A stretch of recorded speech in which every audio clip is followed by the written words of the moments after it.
What would you do if the woman who kissed your forehead at your wedding later gave away your child's future like it was hers to rewrite?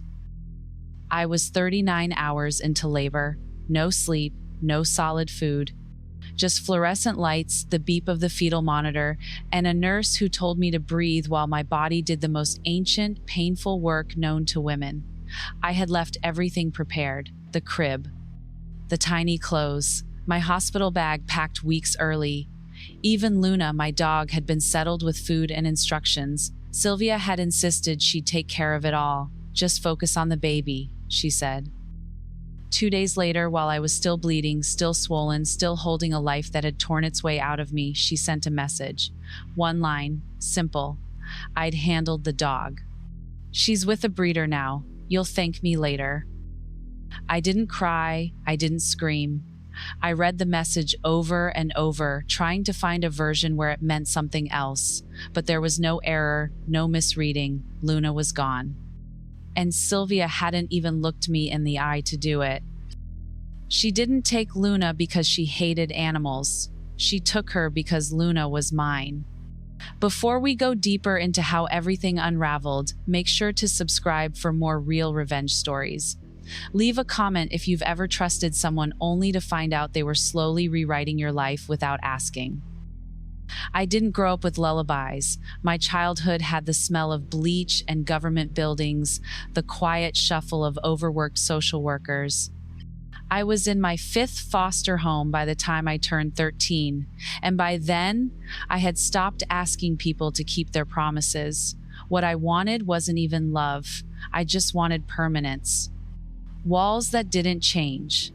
A name that wouldn't get rewritten with each new file. So when I met Derek, I mistook steadiness for safety. He was gentle, predictable, solid in all the ways I wasn't used to.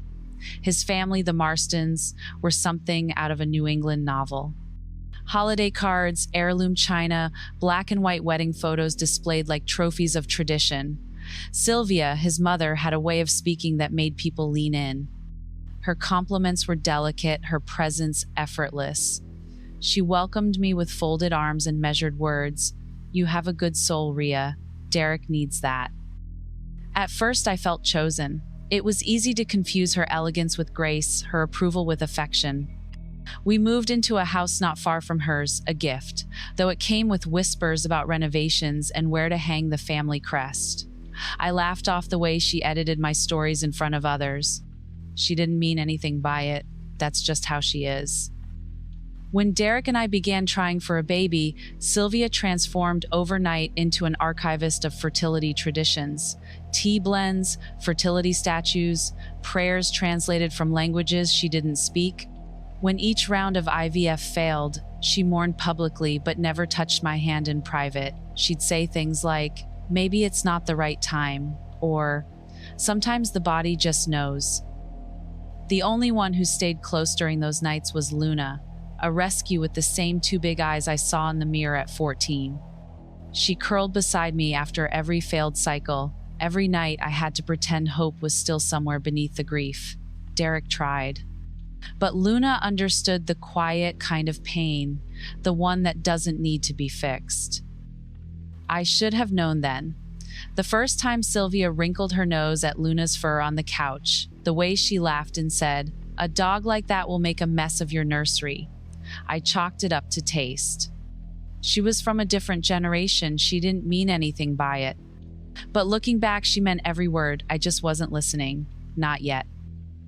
The labor came early, fast, and unrelenting. 1 minute I was pouring cereal. The next, my back split with pain so sharp I nearly collapsed. Derek grabbed the hospital bag while I clutched the kitchen counter, gasping through contractions. In the rush, I remember texting Sylvia. Luna's food is in the pantry. Her leash is by the door. Thank you again. Sylvia responded with a heart emoji and the words, "Of course, darling. Just focus on your baby. Everything else is handled." Everything else. The hospital blurred into hours that didn't feel like time. I remember vomiting, the endless repositioning, Derek's hand crushed in mine. I remember nurses swapping out like a quiet rotation of ghosts. I remember thinking, I can't believe I'm finally here. I also remember reaching for Luna in my mind, my soft, steady tether, and promising myself she'd be the first one I saw when we got home. 2 days later, in that strange postpartum haze where your body feels like someone else's wreckage, I got the message. A single sentence. No greeting, no punctuation. I handled the dog. She's with a breeder. Now you'll thank me later. I read it twice, then again. I showed it to Derek. He frowned, tried calling her. She didn't pick up. When she finally arrived at the hospital later that afternoon, she brought flowers, peonies. My favorite, even though I'd never told her that. She sat beside me, adjusted the blanket on my feet, and asked if the baby had latched yet. I asked her where Luna was. She waved it off like a smudge on her glasses. Oh, Rhea, you have a newborn now. You don't need a shedding animal climbing into bassinets. I found a lovely couple who breed labradoodles. She'll be happier there. You'll see. I asked if they were family. She said no. I asked if we'd ever get her back. She said, that wouldn't be fair to the new owners, would it?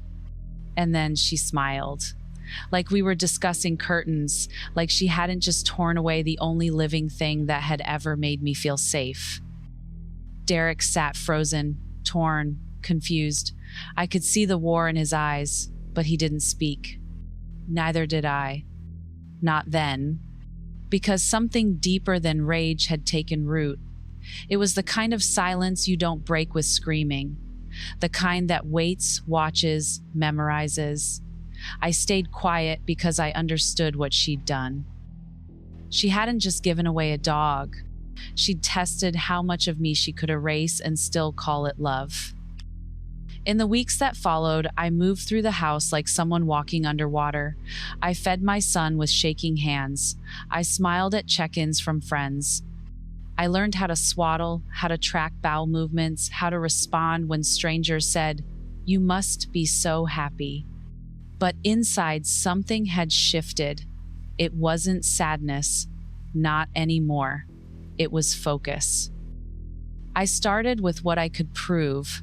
I pulled every photo I had of Luna beside me during fertility treatments, her curled under the blanket during hormone crashes, her waiting at the bathroom door through miscarriages. I documented every vet bill, the ESA form I'd printed but never submitted, even the receipt for her adoption. I gathered the text thread with Sylvia, the before and after, the way her language changed when she thought I wouldn't fight back. I didn't show Derek, not yet. He was trying to stay neutral, still hoping everything would go back to normal. But normal was gone. That version of us didn't survive the delivery room. My therapist, who I had only started seeing because of the postpartum fog, listened to my story with a stillness that unnerved me. She didn't interrupt. When I finished, she said, "That was a violation, Rhea, and not just of your boundaries, of your identity." Then she gave me a name, Neela Rand, animal rights attorney, former social worker, not someone who flinched easily. When I met Neela, she looked me in the eye in a way that made my spine straighten. I told her everything. She asked me one question. Do you want her punished or do you want her powerless?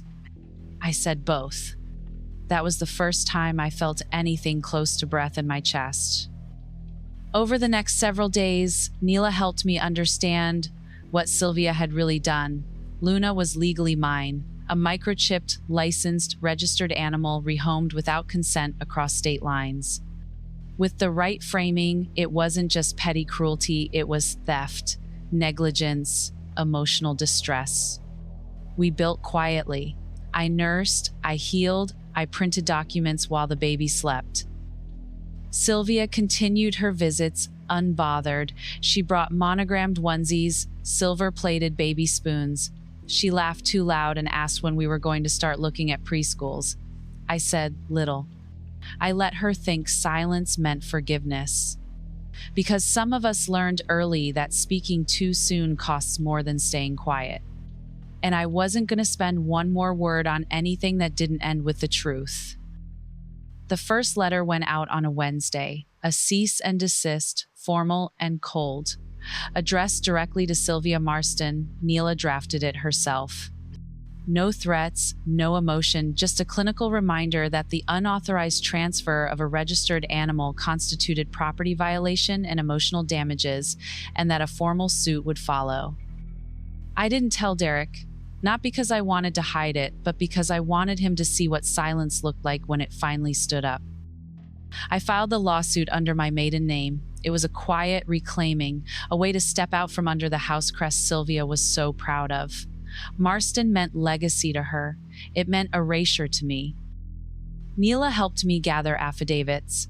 My therapist confirmed the dog's emotional significance, documented the regression in my mental state after the loss. My OB/GYN submitted a note about the post-labor stress spike. Even the vet confirmed Luna had been under my care for years. Photos and timestamps filled the folders. Every piece arranged with surgical precision. Meanwhile, Sylvia continued to exist in her own curated version of events. She hosted dinners, sent out a family newsletter with photos of the baby, called me such a strong little mother at brunch. She had no idea the complaint had been filed with the county court, that a judge would soon receive evidence with her name on it, that her carefully preserved image of dignity was about to be submitted, dissected, and displayed. I adjusted the passwords on our joint accounts, moved my private savings into a separate trust. I wasn't planning on leaving Derek, but I no longer planned to be unprotected. Too many women make revenge their last act of power. I wasn't interested in revenge. I wanted restoration. I wanted to take back everything she had tried to make small. Every step I took was deliberate, designed to feel invisible to someone who never thought I was capable of building anything she couldn't control. I smiled when she dropped off hand-knit booties. I nodded when she suggested baptism dates. I thanked her for the casserole. It wasn't submission, it was camouflage. Because there's a kind of power that doesn't announce itself. It gathers, it watches, it waits. And when it moves, it does so with the weight of everything that's ever been stolen finally demanding to be returned. The court date came quiet and gray, the kind of morning where even the sky looked unsure of itself. Sylvia walked in wearing cream cashmere and pearls, like she was attending a fundraiser. Her lawyer followed behind her, stiff and polite. She barely looked at me. When she did, it was with the same smile she wore the first time she called me family. Derek sat beside me, unsure of his role. I didn't ask him to testify, I only asked that he witness.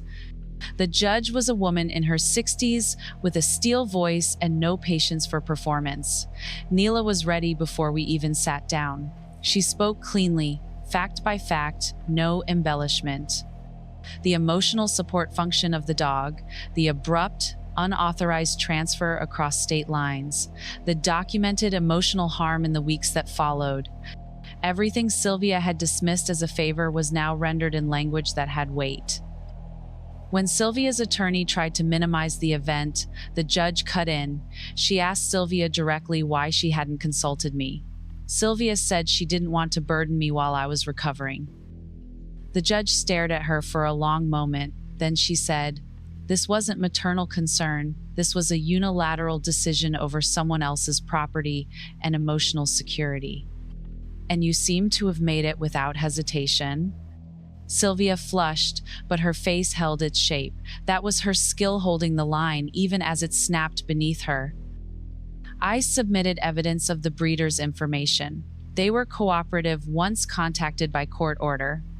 Luna had already been placed with another family, but under the circumstances, they were willing to return her. I'd been told she was healthy, a little thinner, still sleeping curled to the left, like she always did. Derek didn't speak until the final minutes. The judge asked if he had anything to say. He looked at me, then at his mother, and said quietly, "I thought you were helping us, but now I see you were helping yourself." Sylvia's expression broke for the first time. The ruling was in our favor: full restoration of property, reimbursement for all court costs, a formal warning placed in the record under ethical misconduct. Not criminal, but enough to tarnish the glow she'd wrapped herself in for decades. Outside the courtroom, she approached me. Her voice shook slightly. "Ria, I only ever wanted what was best for the baby." I didn't answer. Because the baby was fine. It was me she never thought twice about. And that was always the problem. Some people believe power is taken, but more often it's surrendered. Quietly. In the moment you realize the person in front of you is no longer asking for permission to be whole. The day Luna came home, I didn't tell anyone. I didn't post photos. I didn't record a reunion video or cry into her fur. I just opened the car door and she climbed in like nothing had changed. She licked my hand once, then laid her head in my lap. It was the kind of forgiveness only animals know how to give. Wordless, complete, unperformed. Sylvia faded, not all at once. Her phone calls became less frequent. The weekly family dinners she used to host lost their shine. People stopped asking why I didn't come. Then they stopped inviting her too. No one wanted to take sides, but silence knows how to vote. Her name started slipping out of conversations like something forgotten on purpose. Derek changed in smaller ways. He started therapy without telling me. I found the appointment card folded in his jacket pocket. One night, he sat beside me and said, "I didn't see it." I don't know how I missed it for so long. I told him that's what control looks like when it's dressed as tradition. He didn't argue. We didn't separate, but we rebuilt. With caution, with separate bank accounts, with clearer language and no more pretending that family dynamics were just quirks to be endured. He took the baby on Saturdays so I could rest or write or do nothing. He started seeing Luna as more than a pet, as the witness to what we had survived. I joined a small nonprofit that helps women document coercive control in domestic spaces. Sometimes it's about finances. Sometimes it's about access to children. And sometimes it's about someone quietly stealing your emotional lifelines and calling it love. I didn't become someone new. I became who I had been before I tried so hard to belong. The girl who read case files by flashlight, who memorized the shape of safety and knew when it disappeared. That girl had learned to disappear too, but not anymore. Now I moved through the house without bracing for interference. I laughed louder. I spoke slower. I said no without explanation. And when I watched Sylvia's name fade from holiday cards and family group chats, I didn't feel triumphant. I felt clean. Because this wasn't revenge. It was removal. Of the lie. Of the weight. Of the woman who thought love was just control with better manners. The tree went into the ground on a quiet morning in early spring. My son toddled beside me, holding a plastic shovel that did more spilling than digging. The soil was soft. The sun hadn't fully climbed yet. I brought out the small wooden box where I'd kept Luna's first collar. Worn leather, brass tag. Still scratched from the day she chewed it out of boredom. I tied it gently around the young trunk. My son asked if it was for the dog. I told him it was for the roots. We named the tree together. He chose something unpronounceable, and I didn't correct him. That morning, the backyard didn't feel like a space we borrowed. It felt like ours. Not a house under someone's name, not a life lived with borrowed air. Sylvia never reached out again. No apology, no final word. Just silence, the kind that once felt like punishment. Now, it felt like freedom. People like her don't always fall. They fade. Their control unravels in rooms they no longer enter. Their stories are retold by people who finally stopped apologizing. Luna sat nearby, watching, her head tilted like she understood something I hadn't said aloud. That this wasn't about revenge anymore. This was about restoration. When I first joined the Marston family, I thought love meant sacrifice. That to be included, I had to bend, shape myself into the spaces left between their rules. I thought if I stayed quiet, I'd be safe. But some silences are cages, and some break wide open into something better. So I planted a tree, not for the family I married into, but for the one I built from the broken pieces they didn't want. And every spring, when it blooms, it will be proof that something can be taken, torn, and still return, rooted deeper than before. Sylvia believed legacy was something you controlled, but I know better now. Legacy is what grows after someone tries to erase you, and you remain